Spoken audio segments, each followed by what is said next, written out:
Hi, my name is Liz Ann Potamianos, and today I'm going to talk about how Jane Austen used the word plantation in her novel Mansfield Park. Contemporary readers of Austen novels lack the historical context in which Mansfield Park was written. So let's start with a quick review. Austen and her readers lived during a time where Britain was reevaluating the slave trade and slavery. They grew up knowing about landmark decisions by Judge Lord Mansfield in the Somerset and Zong cases. The Somerset case, enslaved people could not be forced to leave England, and in the Zong case, enslaved people could not be considered cargo for insurance purposes. These decisions gave momentum to the formation of the Abolition Society in 1787 when Jane Austen was 12 years old. Outspoken advocates for the Abolition Society successfully lobbied Parliament to pass the Slave Trade Act in 1807 when Austen was 32. Issues around the slave trade and slavery permeated every aspect of Austen's life, from family members, relatives, and friends who profited from the West Indian plantations to the naval careers and marriages of her brothers that linked them to the West Indies. Austen, like her readers, knew people who benefited directly from the slave trade. She would have read about the slave trade legislation in newspaper articles. She would have seen plays like Richard Cumberland's The West Indian. She would have read books like Maria Edgeworth, The Grateful Negro, or Thomas Clarkson's History of the Abolition of the African Slave Trade. She would have read poetry like William Cooper's The Task or The Negro's Complaint. She would have seen satirical drawings by Gilray and Cruikshank. And she might even have worn a Wedgwood anti-slavery medallion. Am I not a man and a brother? Austen and her readers were surrounded by conversations and imagery about the slavery, the slave trade, and the abolitionist movement. When a reader picked up a copy of Mansfield Park, the title would have given them the first clue that this novel might address the themes of slavery. The Regency reader would have connected the novel to Lord Mansfield and his benchmark decisions in the Somerset and Zong cases. Austen makes a direct link to the slave trade when she uses certain words in the novel: West Indian or West Indies 5 times, and Antigua 9 times for a total of 14 references. The Regency reader would have known that the West Indian property, or the Antiguan estate, was a plantation run by slave labor. How does Austen use the word plantation in the novel? A close reading of Mansfield Park reveals that Austen used the word plantation in conjunction with other keywords to represent the slave trade. When you read Mansfield Park closely, you will discover 5 active plantations in England, in addition to the Antigua estate. Southerton, the largest plantation, is 700 acres, well protected by iron palisades, locked iron gates and walls, with a house like a prison. Southerton has a planted area and high walls that lead to a bowling green, then a terrace with a terrace walk, protected by iron palisades, which leads into 2 acres of wilderness that terminates with a fence, locked gates, and the ha-ha, separating it from the knoll half a mile beyond.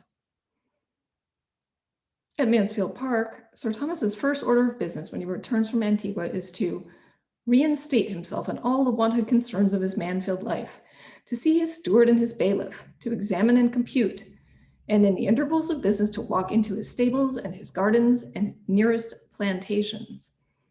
But active and methodical, he had not only done all this before he resumed his seat as master of the house at dinner. Fanny reminisces about Mansfield, imagining its increasing beauties, from the earliest flowers in the warmest divisions of her aunt's gardens to the opening of leaves in her uncle's plantations and the glory of his woods. When Fanny returns to Mansfield from Portsmouth, her eyes fell on the lawns and plantations of the freshest greens. A subset of Mansfield Park, the Mansfield Parsonage, has high garden walls enclosing a plantation from the churchyard where Aunt Norris planted her moorpark tree. Henry Crawford made improvements to Everingham just when he was 21 years old. And he has suggestions for how Edmund can improve Thornton Lacey Parsonage. The farmyard must be cleared away entirely and planted up to shut out the blacksmith shop. The word master appears in the text 10 times, twice each in conjunction with Sir Thomas, Tom and Edmund Bertram, and Henry Crawford, all masters of plantations. It is also used to describe the clergy, the masters of the ceremonies of life, and also masters who teach accomplishments like music and drawing. Sir Thomas is the most assertive master. When he returns from Antigua, he immediately reasserts his authority as master of the house by doing away with the Mansfield theatricals. Sir Thomas sees himself as all-powerful. He was master at Mansfield Park. When he had really resolved on any measure, he could always carry it through. Tom Bertram is only the temporary master of the house while his father is away, and he decides to indulge in acting and put on the Mansfield theatricals. Henry Crawford considers riding to Norfolk to show his agent Madison that he will be master of his own property. It's interesting that Mr. Rushworth is never identified as being a master, nor is Dr. Grant. Mistress appears 13 times in the text, 3 times for Fanny Price, 3 times for Mary Crawford, twice for Mrs. Rushworth Sr., and once each for Lady Bertram, Miss Maria Rushworth, Mrs. Grant, Mary Crawford, and interestingly, Mrs. Price and Susan Price in Portsmouth. Fanny is the mistress of the East Room without any benefit of fire, and she also feels herself mistress of the rules of the game of speculation in 3 minutes. And remember, it is Mrs. Rushworth, Sr., as mistress of Southerton, who exposes Maria's infidelity with the help of her maid and reclaims Southerton for her son.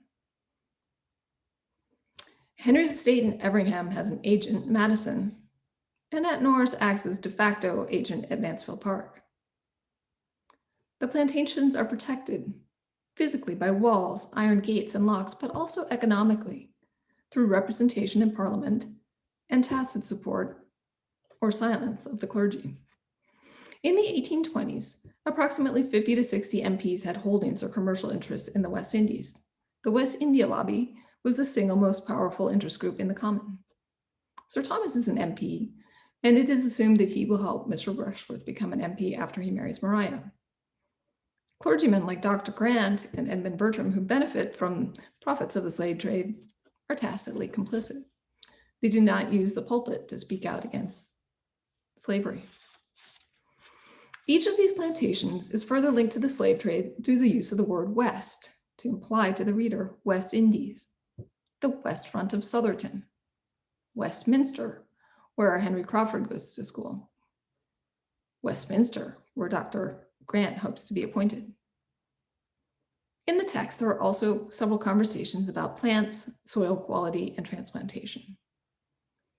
Throughout Mansfield Park, Austen uses the word plantation specifically to draw the reader's attention to the slave trade. Austen applies the attributes of the plantation to the private estates in the English countryside, where the heads of the house rule over the dependents and staff like a master over his slaves. If you are interested in learning more about how Austen used the imagery of the slave trade in Mansfield Park, stay tuned for my next episode. For comments, questions, and conversation, you can reach me on Facebook, Liz Ann Potamianos.